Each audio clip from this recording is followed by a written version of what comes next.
পিনাকি ভট্টাচার্য খালেদ মহিউদ্দিনকে না করে দিয়েছেন, নিষেধ করে দিয়েছেন এবং হতাশ করে দিয়েছেন। খালেদ মহিউদ্দিন হতাশ হয়েছেন।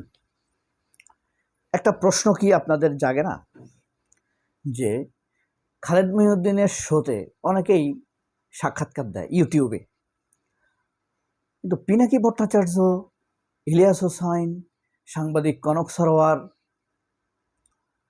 মাসুক, হাসিনা, টেবিল টকের হাসিনা, এরা কেন কখনোই খালেদ মহিউদ্দিনের শো তো যায় নাই? এর কারণ কি? এ বিষয়ে আলাপ করব। খালেদ মহিউদ্দিন কত বড় সাংবাদিক সেটা আলাপ করব। তার নীতি নৈতিকতাটা কি, আসলে ভালো কিনা, কোন পার্টি করে সেটাও আলাপ করব। আর আসলে খালেদ মহিউদ্দিন কি পার্শিয়াল সাংবাদিক নাকি সত্যিকার অর্থের সাংবাদিক? ভারতের সাথে তার সম্পর্ক কেমন? ইউনূসের প্রতি বা তার অ্যালার্জি কেমন? প্রথমত আসি পিনাকি ভট্টাচার্য, এটা তো বাংলাদেশের সবচাইতে নিপীড়িত সাংবাদিক।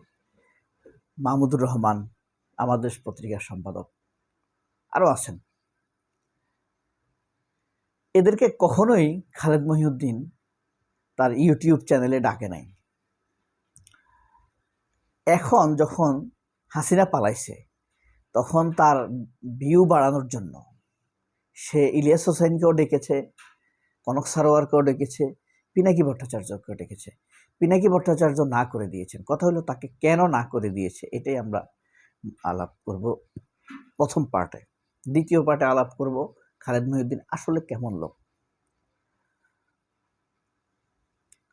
প্রথমত দেখেন, পিনাকি ভট্টাচার্য কিন্তু নিষেধ করে দিয়েছেন। কেন নিষেধ করেছেন? কারণ পিনাকি ভট্টাচার্য ফেসবুকে এটা নিজেই বলেছেন। আমি আপনাদেরকে ছোট্ট এই ফেসবুক স্ট্যাটাসটি পড়ে শোনাই। কুলাউড়া উপজেলা ভিত্তিক ঠিকানা পত্রিকার বিরাট সাংবাদিক, বিশাল সাংবাদিক খালেদ মহিউদ্দিন দাবি করেছে ইউনুস সেন্টার নাকি পৃথিবীর একমাত্র সেন্টার যেখানে জীবিত মানুষের নামে একটা সেন্টার আছে, সেই সেন্টারে প্রধান আবার ইউনুস। বুঝতে পারছেন ঘটনাটা? এটার জন্য আপনাদেরকে প্রমাণটা দেখাই।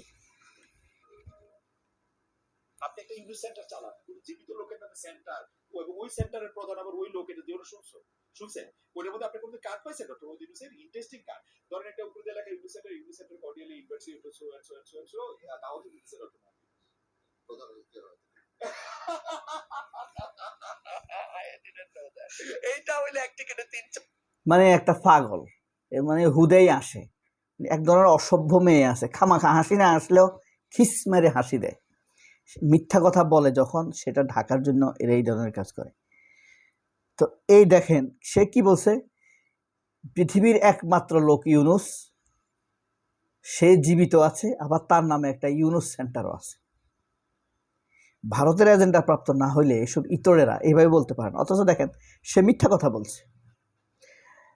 গেটস ফাউন্ডেশন, বিল গেটসের নামে গেটস অ্যান্ড মেলিন্ডা ফাউন্ডেশন আছে না? সেটা কি বিল গেটস কি বেঁচে নাই? বেঁচে আছে। ওবামা ফাউন্ডেশন, ওবামা কি বেঁচে নাই? ক্লিন্টন ফাউন্ডেশন, ক্লিন্টন বেঁচে আছে না? Michael J Fox Foundation, Michael J Fox তিনি এখনও বেঁচে আছেন। Elton John AIDS Foundation, Elton John বেঁচে আছেন এখনও। এরপরে অপ্রা উইনফ্রো ফাউন্ডেশন করেছেন, তিনি বেঁচে আছেন না? উপস্থাপিকা অপ্রা উইনফ্রো। ব্লুমবার্গ ফিলান্থ্রপিস, মাইক ব্লুমবার্গ এখনও বেঁচে আছে। মাইক ব্লুমবার্গের এই যে নিউ ইয়র্কের মেয়র ছিল।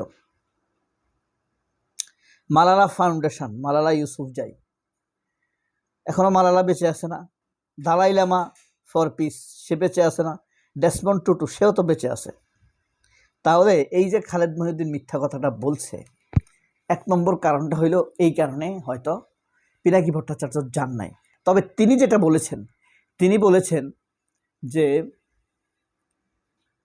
মাইনাস সামনে পটর মানুষের সামনে, পিনাকি ভট্টাচার্য বলেছে মানুষের সামনে পটর পটর করে গান দেয়া এই বালসুন আমাকে অনেকবার অ্যাপ্রোচ করেছিল সাক্ষাৎকার দেওয়ার জন্য, কিন্তু ইউটিউব চ্যানেলের ভিউ দেখে আমার বমি এসেছিল। আজকাল চেক করলাম এখনও 1 মিলিয়ন হয়নি। আল্লাহর দুনিয়ায় এরা এভাবেই মারা খাবে। মানে খালেদ মহিউদ্দিন যদি এত ভালো সাংবাদিক হইতো, এত জনপ্রিয় হইতো, তাহলে মিলিয়ন টিলিয়ন ছাড়াই যেত তার চ্যানেল, তাই না? সে 4-5 বছর ছিল ডুডু ডিডাব্লিউ বাংলা বিভাগে, এদের দৌড় এই পর্যন্তই। বাংলা বিভাগ ওই যে সুশীলের হাতটা ধরে প্রথম আলোর ভারতের সুপারিশ নিয়ে এই বাংলা বিভাগ, বিবিসির বাংলা বিভাগ, রয়টার্সের বাংলা বিভাগ, এরা ওই বাংলা বিভাগ পর্যন্ত আছে। তো এখান থেকে 5 বছরও 1 মিলিয়ন করতে পারে নাই, বুঝতে পারছেন? ওই যে জামায়াত নেতারা আমার বিরক্ত লাগে। হ্যাঁ, এরা ওই ডাকলে এরা দৌড় মারে, একটা ইউটিউব চ্যানেলে সাক্ষাৎকার দেওয়ার জন্য জাম্প মারে জোকারের মতো। বিরক্তিকর ব্যাপার স্যাপার, পাগল। এরা গণে নাকি মানুষ? এ কোনো সাংবাদিক নাকি? আপনি এবার আসি, সে আসলে কেমন সাংবাদিক।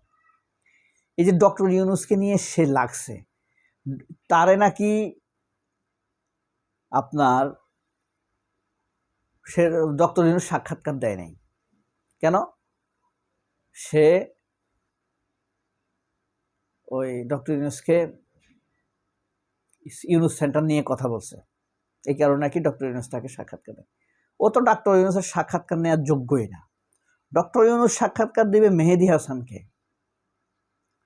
রিজ খানকে, ক্রিশ্চিয়ান আমানপুর, তাই না, তানবীর চৌধুরী, হ্যাঁ, জ্যাকব মেল্ট, রবার্ট ফিস্ক, এই লেভেলের লোকদেরকে, সাংবাদিকদেরকে সাক্ষাৎকার দিবে ডক্টর ইউনূস।